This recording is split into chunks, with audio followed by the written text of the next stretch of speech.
તો પાટણ સમી રાધનપુર હાઈવે પાસે ગમખ્વાર અકસ્માત સર્જાયો છે। અકસ્માતની ઘટના બની છે, જેમાં સમી રાધનપુર હાઈવે પર ગમખ્વાર અકસ્માત થયો।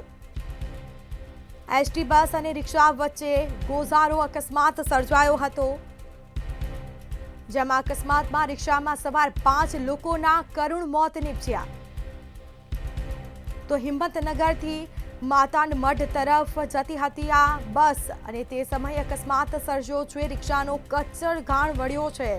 બસની અડફેટે આ રિક્ષા આવી અને રિક્ષામાં સવાર જે લોકો હતા તેઓએ પોતાનો જીવ ગુમાવ્યો છે। આ સીધા દ્રશ્યો અમે આપને બતાવી રહ્યા છે। એસટી બસ અને રિક્ષા વચ્ચે આ ગોઝારો અકસ્માત સર્જાયો છે।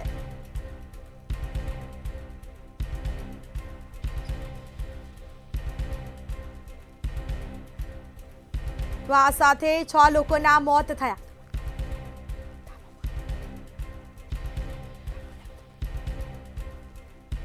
તો આ સાથે જ જે દુર્ઘટના સર્જાઈ છે, અકસ્માત સર્જાયો છે, બસ અને રિક્ષાની વચ્ચે જે અકસ્માત થયો તેમાં 6 લોકોએ પોતાનો જીવ ગુમાવ્યો છે। 6 લોકોના ઘટના સ્થળે કરુણ મોત નીપજ્યા। સંવાદદાતા મનુ ડાભી ફોન લાઈન પર જોડાયા છે। જી, પાટણના સમી રાધનપુર હાઈવે ઉપર જે અકસ્માત સર્જાયો છે, શું વિગત? ચોક્કસથી વાત કરીએ તો રાધનપુર અને સમી વચ્ચે ગોઝારો એક્સિડન્ટ સર્જાયો છે। રિક્ષામાં એક જ પરિવારના એટલે કે વાદી પરિવારના લોકો રિક્ષામાં જતા હતા। તે દરમિયાન હિંમતનગર રાધનપુર બસ ની અંદર રિક્ષા ઘૂસી જતા અંદર બેઠેલા 6 લોકોના મોત થયા છે। 5 લાશો હજી બહાર કાઢવામાં આવી છે। 1 લાશ બહાર કાઢવા માટે ક્રેનની મદદ લેવામાં આવી છે। આ વસ્તુની જાણ થતાં રાધનપુરના ધારાસભ્ય લવેનજી સોલંકી પણ ઘટના સ્થળે પહોંચ્યા છે। તો રાધનપુરના ડીવાયએસપી ડીડી ચૌધરી સાહેબ અને સમી મામલતદારશ્રી અને સમી પોલીસનો સ્ટાફ પણ ઘટના સ્થળે પહોંચ્યો છે। તો સાથે સાથે રાધનપુરની સેવાભાવી સંસ્થા રામ સેવા સમિતિ લાશોને બહાર કાઢી અને એમના વાલી વારસોને મદદ કરવા માટે પહોંચી છે। તો એક બાજુ લોકોની અંદર પણ રોષ જોવા મળે છે। ક્યાંક ને ક્યાંક પોલીસ સામે પણ લોકો આક્ષેપ કરી રહ્યા છે કે રિક્ષાઓની અંદર આટલી સવારીઓ ભરીને જતી હોય ત્યારે પોલીસ ક્યાં હોય છે? અત્યારે પોલીસ એક્શનમાં આવે છે ત્યારે પોલીસ સામે પણ ક્યાંક ને ક્યાંક સવાલો ઉઠી રહ્યા છે। અને રાધનપુર અને સમી વચ્ચે જ્યારે ગોચનાથ અને બાસપા ગામની વચ્ચે નર્મદા કેનાલ આવી છે, તે જગ્યાએ ગમખાર અકસ્માત થયો છે અને એક્સિડન્ટની અંદર 6 લોકોએ પોતાના જીવ ગુમાવ્યા છે। જે વાત કરવામાં આવે તો જે બસ છે તેની સ્પીડ વધારે હતી કે જેના કારણે અકસ્માત થયો? વિગતોમાં તપાસમાં કઈ સામે આવ્યું છે કે કેમ?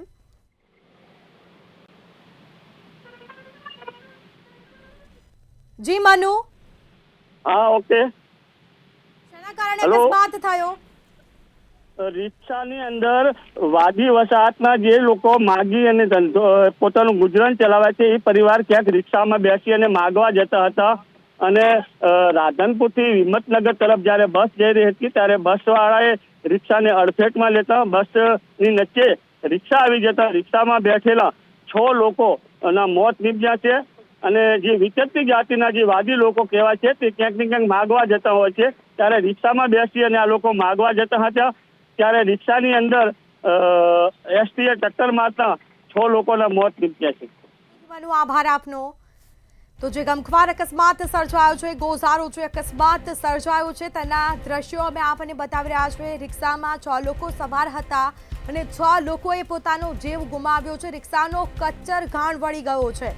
અકસ્માતમાં રિક્ષામાં સવાર 6 લોકોના કરુણ મોત થયા છે। મૃતદેહોને પીએમ અર્થે હોસ્પિટલ લઈ જવામાં આવ્યા છે। પોલીસ પણ આવી પહોંચી હતી અને સમગ્ર મામલે હાલ તપાસ કરવામાં આવી છે। આસપાસના જે લોકો છે, જે અન્ય વાહન ચાલકો હતા, રસ્તેથી જે વાહન ચાલકો પસાર થતા હતા, તેઓ પણ ઘટના સ્થળે એકઠા થયા હતા।